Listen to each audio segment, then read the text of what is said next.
पहला क्वेश्चन है दोस्तों कि जो सेल है, सेल का मतलब होता है कोशिका। सेल को हिंदी में कोशिका कहते हैं। इसका नाम किस जीव वैज्ञानिक ने सर्वप्रथम दिया? ऑप्शन नंबर ए है फ्लेमिंग, बी है ल्यूवेनहॉक, सी है रॉबर्ट हुक और डी है ब्राउन। तो दोस्तों आपको बता दूं कि जो सबसे पहले जो कोशिका खोज की थी उन्होंने रॉबर्ट हुक ने किया था। सन 1665 ईस्वी की बात है, रॉबर्ट हुक ने किया था उन्होंने, परंतु मृत कोशिकाओं की खोज की थी, परंतु सर्वप्रथम इन्होंने ही की थी। और जीवित कोशिकाओं की खोज एंटोनी वॉन ल्यूवेनहॉक ने किया था। ठीक है दोस्तों, सही जवाब हो जाएगा ऑप्शन नंबर ए, सबसे पहले, क्योंकि खोज इन्होंने ही की थी। ठीक है, अगला है कि कौन सी रचना जंतु कोशिका को वनस्पति कोशिका से विभेदित करती है? ऑप्शन नंबर ए है राइबोसोम, की बी है माइटोकॉन्ड्रिया, की सेंट्रोमियर, की सेंट्रिओल। तो दोस्तों इसका सही जवाब हो जाएगा option number D, centriole.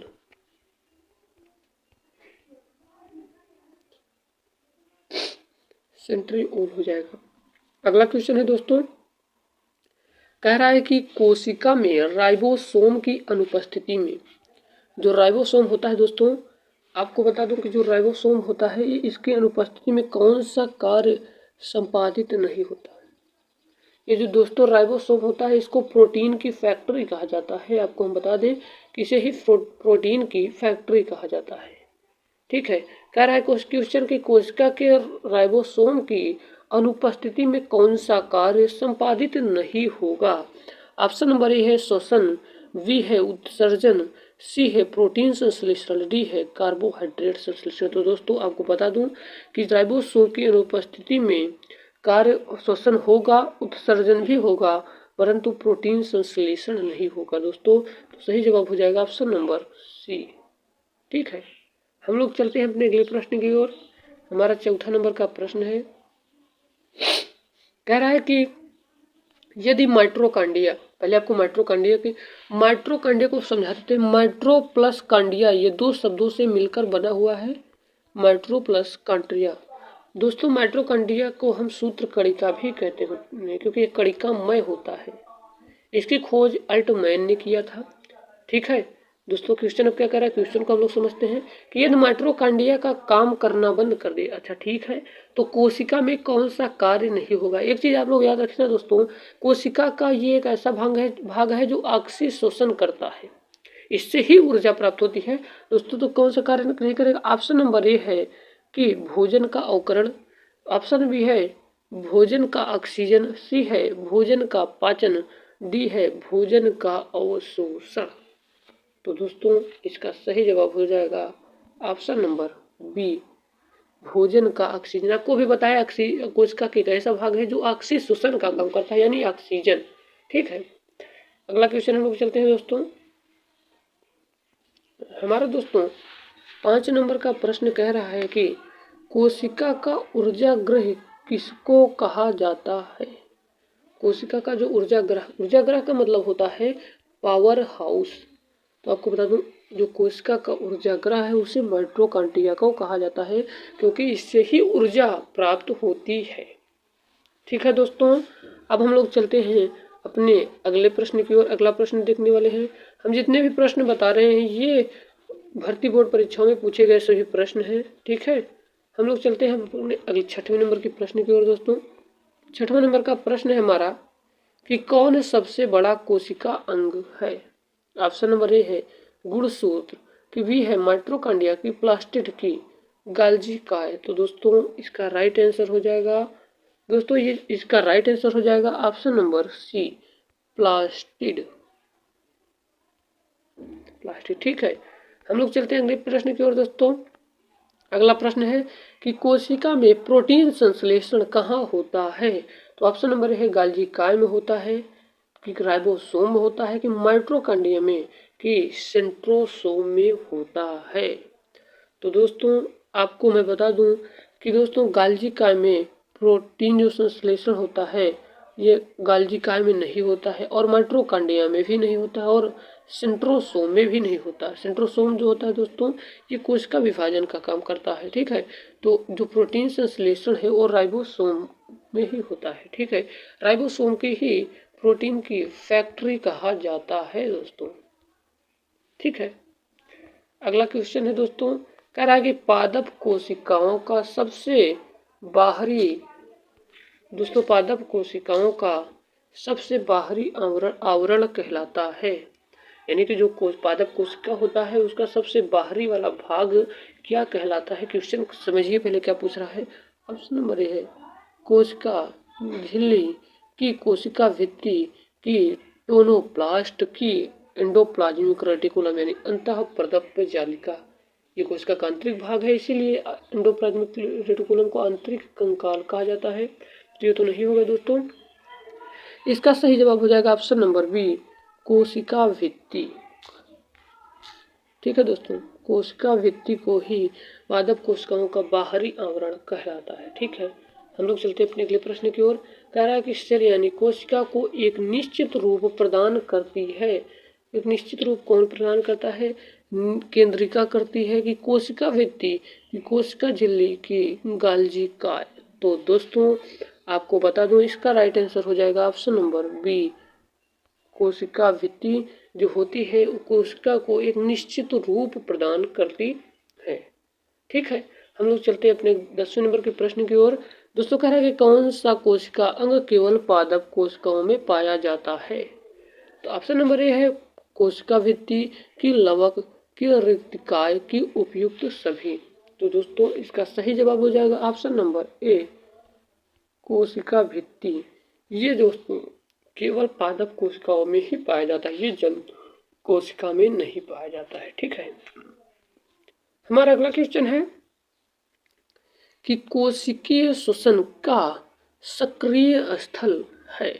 Option number A है गाल्जी काय, बी है माइटोकॉन्ड्रिया, सी है राइबोसोम, डी है लाइसोसोम। तो दोस्तों इसका सही जवाब हो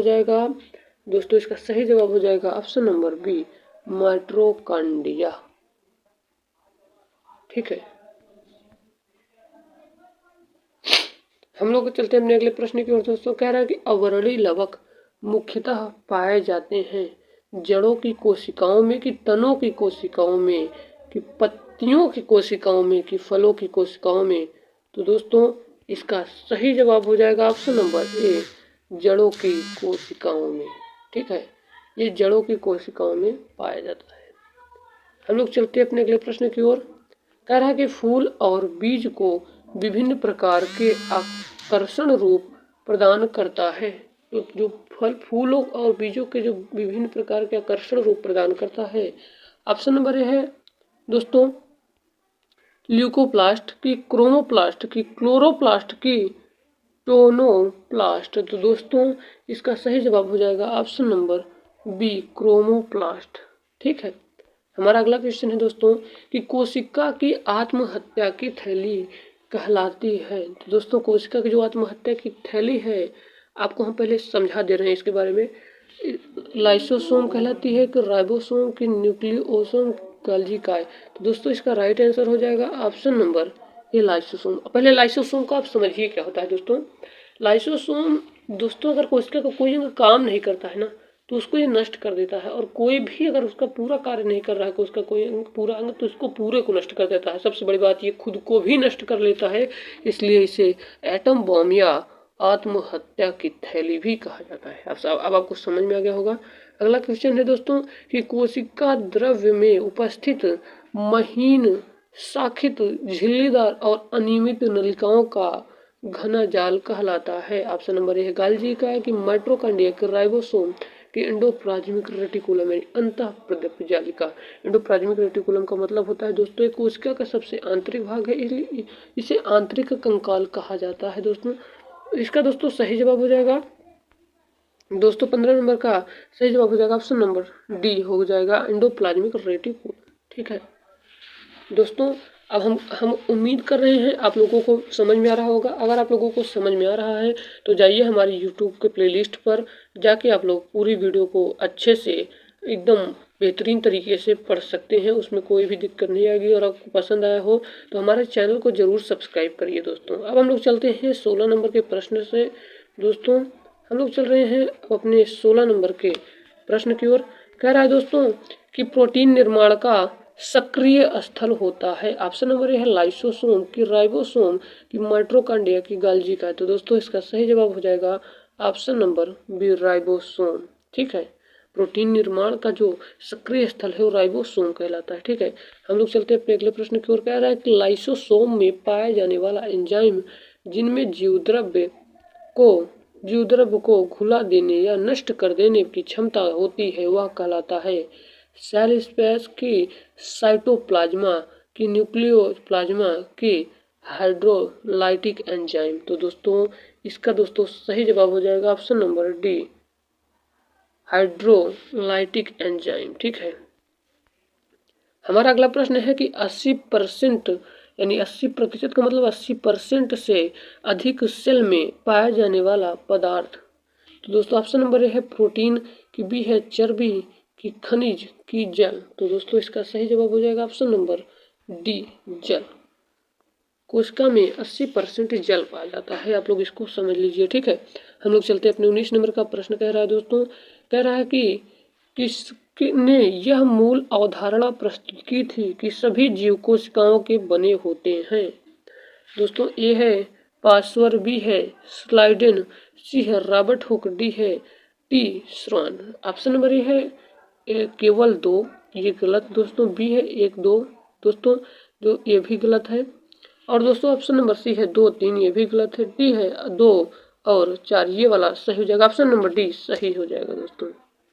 हम लोग चलते हैं अपने अगले प्रश्न की ओर।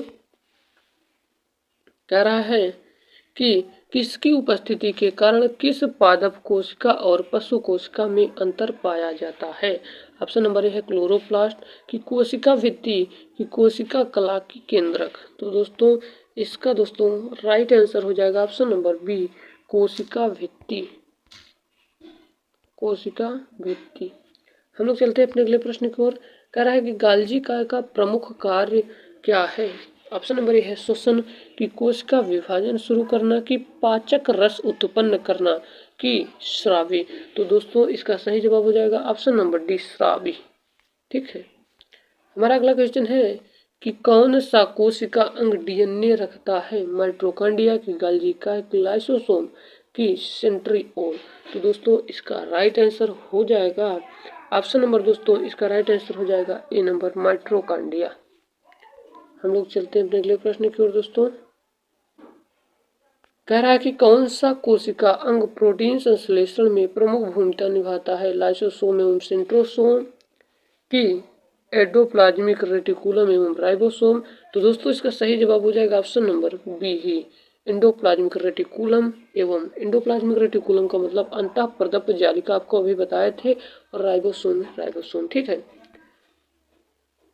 अगला है दोस्तों कि प्रोग्राम्ड सेल डेथ पीसीडी का कोशिकीय एवं आणविक नियंत्रण क्या कहलाता है? ऑप्शन नंबर ए है एप्टोसिस की, एजिंग की, डिजेनरेशन की, निक्रोसिस। तो दोस्तों इसका सही जवाब हो जाएगा ऑप्शन नंबर बी एजिंग।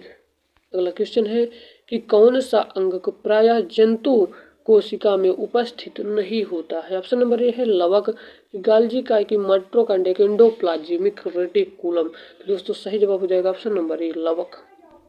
अगला क्वेश्चन है कि लाइसोसोम कार्य करते हैं प्रोटीन संश्लेषण पे, की प्रोसेसिंग तथा पैकेजिंग में, की अंतःकोशिकीय पाचन में, की वसा संश्लेषण में। तो दोस्तों इसका सही जवाब हो जाएगा ऑप्शन नंबर सी अंतःकोशिकीय पाचन में।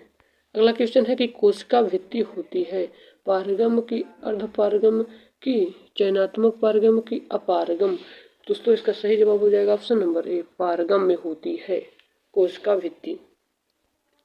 माइटोकॉन्ड्रिया का भीतरी वलय कहलाता है। तो माइटोकॉन्ड्रिया की आंतरिक दीवारों को दोस्तों हम आपको बता रहे हैं, माइटोकॉन्ड्रिया की जो आंतरिक दीवारें हैं इसको ही क्रिस्टी कहा जाता है। सही जवाब हो जाएगा ऑप्शन नंबर ए। अगला क्वेश्चन है दोस्तों कि माइटोकॉन्ड्रिया किसमें अनुपस्थित होता है? ईस्ट की, कवक की, जीवाणु की, हरे सवाल। तो दोस्तों इसका सही जवाब हो जाएगा सही जवाब हो जाएगा ऑप्शन नंबर सी जीवाणु। अगला क्वेश्चन है कि जीव द्रव्य शब्द का सर्वप्रथम प्रयोग किसने किया था? ऑप्शन नंबर ए है डार्विन की, पुन किंजे की, जानरे की, हैचिसन। तो दोस्तों इसका सही जवाब हो जाएगा ऑप्शन नंबर बी, फुरकिंजे।